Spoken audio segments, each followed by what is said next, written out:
சற்று முன் கிடைக்கப்பெற்ற மிக மிக முக்கியமான செய்தி ஒன்று வெளியாகியுள்ளது. ஸ்டாலின் அவர்கள் ஹெலிகாப்டர் பயணத்தை ரத்து செய்துள்ளார்.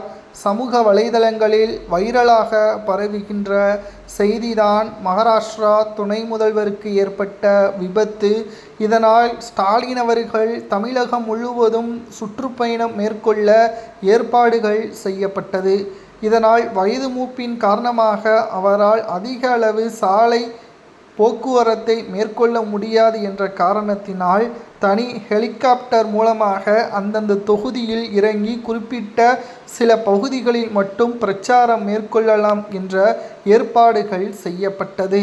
ஆனால் இப்பொழுது எதிர்பாராத விதமாக மகாராஷ்டிரா துணை முதல்வருக்கு ஏற்பட்டுள்ள இந்த பாதிப்பால் ஒட்டுமொத்த அரசியல் கட்சி தலைவர்களும் அதிர்ச்சியடைந்துள்ளனர்.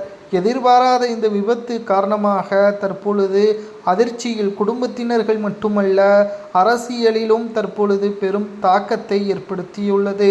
இதனால் ஸ்டாலின் அவர்கள் இனி வான்வழி பயணத்தை மேற்கொள்ள மாட்டார் என்ற தகவல் தற்பொழுது கிடைக்கப்பெற்றுள்ளது. உதயநிதி அவர்களே அனைத்து தொகுதிகளிலும் பிரச்சாரங்களை மேற்கொள்வார்.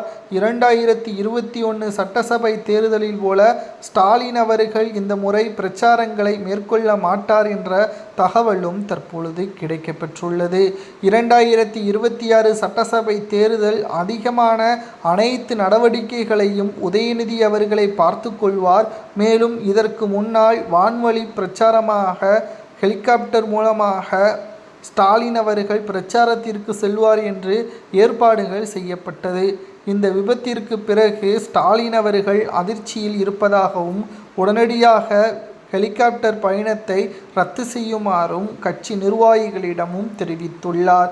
இதனால் சில பகுதிகளில் மட்டும் சாலை போக்குவரத்து மூலமாகவே பிரச்சாரங்களை மேற்கொள்வார் என்ற தகவலும் கிடைக்கப்பெற்றுள்ளது. 2026 சட்டசபை தேர்தலில் திராவிட முன்னேற்ற கழகம் மிகப்பெரிய வெற்றியை 2வது முறை பெற வேண்டும் என்ற முயற்சியில் திமுக ஒரு பக்கம் வேலை செய்தாலும் மக்கள் மத்தியில் திமுக வெற்றியடையாது என்ற தகவலையும் நம்மால் பார்க்க முடிகிறது. 2026 சட்டசபை தேர்தலில் திராவிட முன்னேற்ற கழகம் மிகப்பெரிய ஒரு தோல்வியை தழுவுமையானால் நிச்சயம் அடுத்த 20 ஆண்டுகள் திமுகவால் அரியணையில் ஏற முடியாது. மேலும் ஹெலிகாப்டர் பயணத்தை ரத்து செய்ததற்கு காரணம் மகாராஷ்டிராவில் ஏற்பட்டுள்ள அந்த விபத்தின் காரணமாக துணை முதல்வருக்கு ஏற்பட்ட பாதிப்பால் தான் இந்த முடிவை ஸ்டாலின் அவர்கள் எடுத்துள்ளதாக தகவல்களும் தற்பொழுது கிடைக்கப்பெற்றுள்ளது.